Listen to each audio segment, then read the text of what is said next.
Assalamualaikum warahmatullahi wabarakatuh. Perkenalkan, nama saya M. Abdillah dengan NIM 122270156. Pada kali ini saya akan membahas tentang valuasi tambang pada modul ketiga, yang mana dalam modul ketiga ini membahas tentang biaya produksi.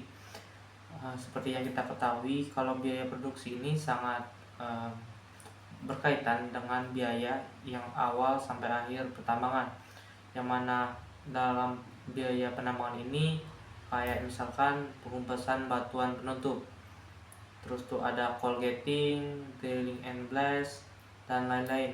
Ada juga mengenai biaya pengolahan. Pengolahan ini juga kayak misalkan mineral satu dan mineral lainnya itu berbeda, jadi kita harus menghitung kira-kira berapa sih biaya untuk mengelola mineral ataupun batu bara yang akan kita kelola. Selanjutnya adalah biaya lingkungan dan keselamatan pertambangan. Nah, biaya lingkungan ini pastinya masyarakat di sekitar akan terkena dampak kalau misalkan dekat dengan pemukiman. Makanya ini harus diperhitungkan.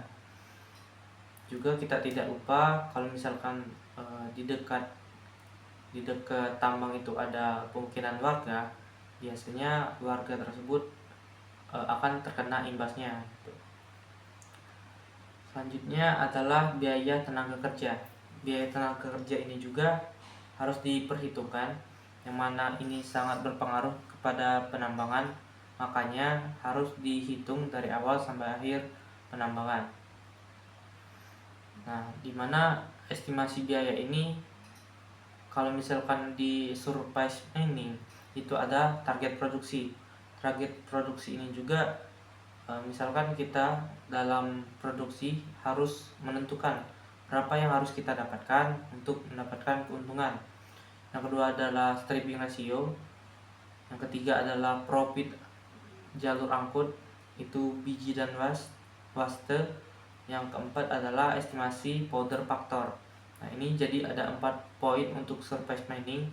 Sedangkan kalau untuk underground mining itu ada, pertama adalah desain area kerja underground, yang mana ini lebih kompleks daripada open pit.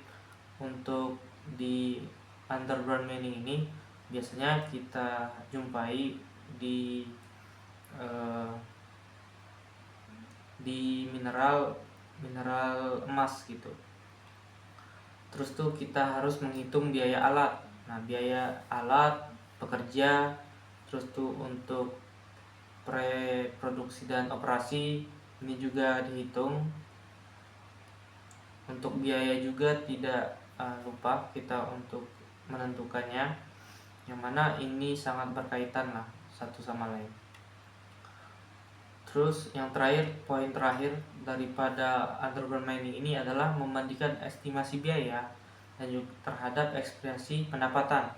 Nah, misalkan kita mendapatkan biaya yang besar, kita harus juga memperhitungkan kira-kira pendapatan kita ini sesuai tidak dengan ekspektasi pendapatan tadi. Jadi harus dihitung dari awal sampai akhir hingga sesuai dengan kerjasama ataupun perhitungan yang telah dibuat oleh perusahaan. Saya cukupkan, terima kasih.